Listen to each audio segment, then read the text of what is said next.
ফজরের আজান হচ্ছে। ফিলিস্তিনের চট্টগ্রাম খান ইউনুসের আকাশে মধুর আজানের ধ্বনি ভেসে আসছে, কিন্তু সেই ধ্বনির সাথে মিলেমিশে আছে বোমার শব্দ, গুলির আওয়াজ আর অসহায় মানুষের আর্তনাদ। 12 বছরের হামজা কাঁপতে কাঁপতে ঘুম থেকে উঠে দাঁড়ায়। জানালা দিয়ে বাইরে তাকিয়ে তার বুক কেঁপে ওঠে। পুরো এলাকা ধোঁয়ায় আচ্ছন্ন। কিছুক্ষণ আগেও যেখানে ছিল তার প্রিয় বন্ধুর বাড়ি, এখন সেখানে শুধু ধ্বংসস্তূপ। আম্মু, আব্বু, আমাদের এখন কি হবে? হামজা কাঁদো কাঁদো কণ্ঠে বলে ওঠে। তার মা ফাতিহা তাকে জব্দ করে জড়িয়ে ধরেন। আল্লাহ আমাদের সহায় হবেন, আমাদের ধৈর্য ধরতে হবে বাবা। তখনই বাইরে চিৎকার শোনা যায়। এলাকার বয়স্ক লোক আবু ইব্রাহিম চিৎকার করে করে বলতেছেন, ওরা আবার আসছে, সবাই পালাও, নিরাপদ আশ্রয়ে ছুটে যাও। হামজার বাবা খালিদ একজন সাধারণ কৃষক, কিন্তু প্রতিদিনের মতো জমিতে কাজ করতে যাওয়ার পরিবর্তে আজ তিনি পাথর নিয়ে রাস্তায় নেমে পড়েন।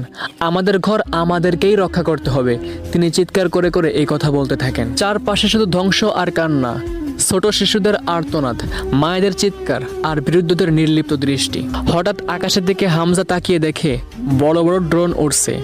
মুহূর্তে বিস্ফোরণ, চারিদিকে ধুলোর ঝড় বয়ে যায়। হামজা মুহূর্তে মাটিতে পড়ে যায়।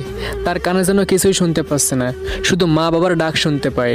আস্তে আস্তে ধোঁয়া কেটে গেলে সে দেখে তার চারপাশে পড়ে আছে গ্রামের অনেক মানুষ, কেউ হয়তো রক্তাক্ত, কেউ বা নিথর।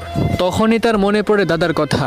দাদা বলতেন, ফিলিস্তিন আমাদের মা, আমাদের জন্মভূমি, এটাকে রক্ষা করা আমাদের ইমানের অঙ্গ। হামজা চোখের পানি মুছে উঠে দাঁড়ায়। তার ছোট হাতে এক মুঠো পাথর তুলে নেয়। সে জানে ইসরায়েলের বিরুদ্ধে এটা হয়তো কিছুই নয়, কিন্তু একদিন এর থেকে জন্ম নেবে এক অপ্রতিরোধ্য শক্তি। ফিলিস্তিন এখনও লড়াই করছে। ফিলিস্তিনের প্রতিটি ধুলোকণা, প্রত্যেকটা শিশুর পবিত্র চোখের জল সাক্ষ্য দিচ্ছে এক নিষ্ঠুর দুনিয়ার বিরুদ্ধে। তো বন্ধুরা, ফিলিস্তিনের আর্তনাদ গল্পের এটাই ছিল প্রথম পর্ব। আপনার কাছে কেমন লাগলো অবশ্যই কমেন্টে জানাবেন, আর ভালো লেগে থাকলে অবশ্যই শেয়ার করবেন, লাইক করে দেবেন, আর নতুন নতুন গল্প পেতে আমাদেরকে অবশ্যই ফলো দিয়ে রাখবেন।